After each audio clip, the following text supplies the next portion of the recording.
Best strategy बच्चों, मैं आपको कह चुका हूं बार बार, प्लीज मत कहवाइएगा। बहुत सारे बच्चे कमेंट कर रहे होते हैं, थोड़े से गलत गाइडेंस के शिकार हो जाते हैं कि वो मैथ्स रीजनिंग को कह रहे हैं कि जैसे सीजीएल वगैरह में, सीएचएसएल वगैरह में उस तरह से होगी सर, वहां भी तो 30% और वो लिखा हुआ है। बेटा बिल्कुल भी नहीं है ऐसा, वो टीयर 2 अलग देना होगा। यहाँ एक ही एग्जाम में सब कुछ है, उसके लिए टीयर 2 अलग है, इसलिए वहां क्वालिफाइंग की जो मेरिट है वो 30 और 25 नहीं लगेगी, यहाँ लगेगी।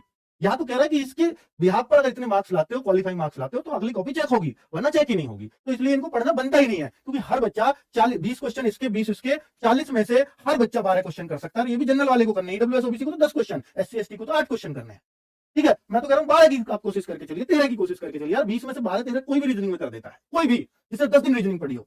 मैथ्स तो पढ़ने की जरूरत ही कहां बची। बेस्ट स्ट्रेटजी होगी कि मैथ्स रीजनिंग मत पढ़िए, रीजनिंग के बस प्रैक्टिस सेट कर लीजिएगा, कभी मन करे तो हफ्ते 2 हफ्ते में एक बार, इससे ज्यादा कुछ नहीं करना।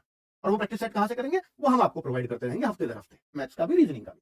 ठीक है, आपके मॉक टेस्ट में एक काम तो ये, तो बच्चों इसको बिल्कुल मत पढ़िएगा। अब 2 ही चीजें रह गई हैं, इंग्लिश और जीएस।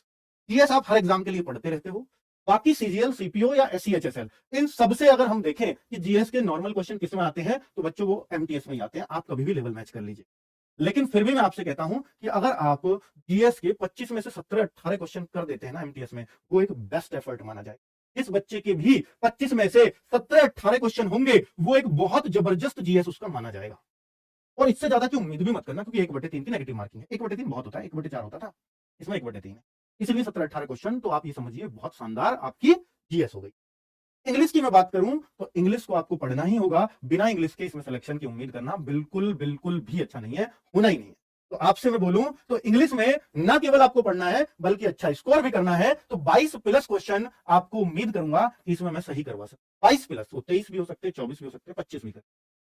ठीक है, तो अगर अब यही देखिए, यहां पर 17-18 और कोई बहुत कमजोर बच्चा है, नॉर्मली पढ़ाई करता है, बहुत ज्यादा मेहनत नहीं करता, हो सकता है वो भी 13-14 कर दे, तो यहां बहुत ज्यादा अंतर नहीं पड़ेगा जीएस में।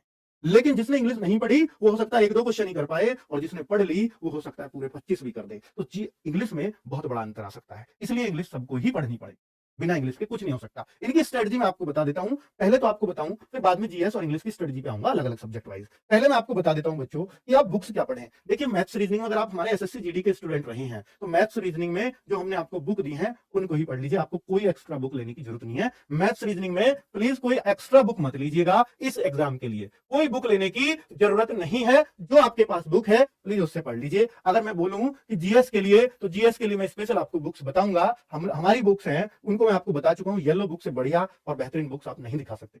एक स्टैटिक जीके की बुक हमने निकाली है, जिसका वेटेज हर बार बढ़ता जा रहा है, लगभग 6 से 8 क्वेश्चन, 10 क्वेश्चन तक 25 में से हो सकते हैं, 6 से 10 तक भी, वो शिफ्ट टू शिफ्ट डिपेंड करेगा।